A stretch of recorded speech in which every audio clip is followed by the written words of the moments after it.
Telugu Desam party కార్యాలయంలో నిర్వహించిన ప్రజా దర్బార్ కార్యక్రమంలో వైఎస్ఆర్సీపీ మాజీ చెవిరెడ్డి భాస్కర్ రెడ్డి అక్రమాల చిట్టాను వెలికితీశారు ఎమ్మెల్యే పులివర్తి నాని.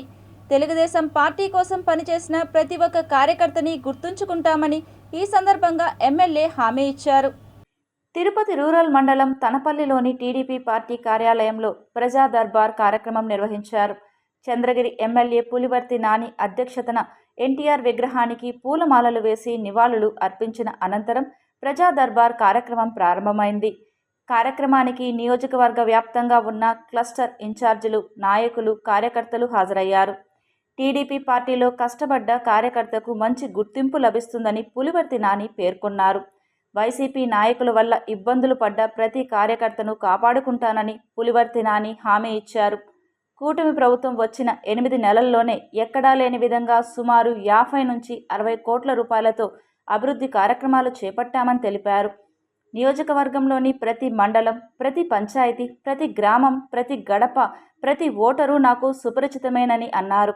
ప్రతి గ్రామంలో టీడీపీ పార్టీ కుటుంబ సాధికారిక సభ్యులను ఏర్పాటు చేసి అందులో మహిళా కార్యకర్తలకు ప్రాధాన్యం ఇస్తూ పంచాయతీలను మరింత అభివృద్ధి చేద్దాం అని పులివర్తి నాని పేర్కొన్నారు. మన పాలనలో కార్యకర్తలకే కాంట్రాక్ట్ వర్కులు ఇచ్చామని ఈ సందర్భంగా గుర్తు చేశారు. గత వైసీపీ ఎమ్మెల్యే చెవిరెడ్డి భాస్కర్ రెడ్డి, ఆయన కుటుంబ సభ్యులు ఎదుగుదలే ముఖ్యంగా పాలన కొనసాగించారని మండిపడ్డారు. వైసీపీ పాలనలో వరదలలో కొట్టుకుపోయిన చెక్ డ్యాంలను కూడా నిర్మించలేకపోయారని ఎద్దేవా చేశారు. నియోజకవర్గంలో ప్రాధాన్యమైన పదవులు వారి కుటుంబ సభ్యులకే తీసుకుని ధనార్జనే ధ్యేయంగా అవినీతి, అక్రమాలకు పాల్పడ్డారని గుర్తు చేశారు. వారి కుటుంబ సభ్యులు ఇసుక, గ్రావెల్ పక్క రాష్ట్రాలకు అమ్ముకొని వందల కోట్ల రూపాయలు సంపాదించారని ఆగ్రహం వ్యక్తం చేశారు. కార్యకర్తే నాయకుడు అనే ఒక నినాదంతో మా పార్టీ చేశారు. దాని ప్రకారం కూడా ఈరోజు స్టార్ట్ చేయడం జరిగింది. దానిలో భాగంగా మా పార్లమెంట్ అధ్యక్షులు సిఆర్ రాజన్ గారు కానీ, 6 మండలాలకు సంబంధించిన అధ్యక్షులు కానీ, 6 మండలాలకు సంబంధించిన నాయకులందరూ కూడా పాల్గొనడం జరిగింది. దాంతోపాటు ఈరోజు ఇక్కడ మా కేఎస్ఎస్, మా పార్టీకి సంబంధించిన అనుబంధమైనటువంటి కుటుంబ సాధికార సభ్యులు దానిపైన కూడా మాట్లాడడం జరిగింది. రేపు రాబోయే ఎలక్షన్లు ఏ ఎలక్షన్ అయినా స్ట్రాంగ్గా ఉంటూ ముందుకు పోయే విధానంలో బాగుంది. ఈరోజు కూడా ప్రజా దర్బార్కి ఇప్పుడు కూడా మహిళా సోదరులు చాలా మంది రావడం జరిగింది.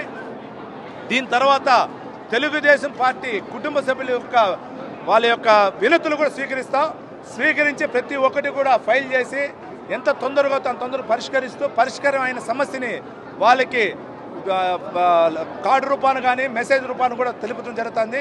జరగలేని దాన్ని సమస్య ఎందుకు జరగలేదు కూడా వాటికి రిప్లై ఇస్తాం. మా యొక్క లక్ష్యం ప్రజలతో పాటు తెలుగుదేశం కార్యకర్తలను కాపాడుకోవటమే కాబట్టి తెలుగుదేశంతో పాటు జనసేన, బీజేపీ కుటుంబ సభ్యులు కూడా మమ్మల్ని అనుసరణ చేసుకుంటూ కూడా పోతాం. ఈ ప్రజల సమస్యలు కూడా పరిష్కరించేదే ముఖ్య లక్ష్యం మాది. ఈరోజు చౌదరి కమ్మ సామాజిక వర్గానికి అయితే కొన్ని చోట్ల కన్సిడర్ కూడా చేయలేకపోతున్నారు. ఎందుకంటే అధికారంలో మనం ఉన్నాం కాబట్టి బీసీలను ఎంకరేజ్ చేయాలి కాబట్టి పార్టీలో బీసీల కోసమే పెద్దపీట వేస్తూ బీసీలకు పదవులు ఇవ్వాలి కాబట్టి పార్టీ అనుక్షణం దాన్ని ఆలోచిస్తూ ఉంది. చాలామంది కష్టపడిన వాళ్ళు, డబ్బు పెట్టిన వాళ్ళు కూడా చాలామంది రెడ్డిల్లో, నాయుడులో ఉన్నారు. కానీ వాళ్ళందరూ కూడా పదవులు రావడంలే. వాళ్ళందరూ నచ్చ చెప్పుకొని మేమందరం సమిష్టి నాయకత్వంలో ముందుకు పోతాము. ఎవరు కూడా ఎలాంటి నిస్పృహ, అసంతృప్తులు ఎక్కడ మా నాయకులు ఎవరు కూడా లేరు. అందరం సంతృప్తిపరచుకొని మేము ముందుకెళ్తామని తెలియజేసుకుంటున్నాం.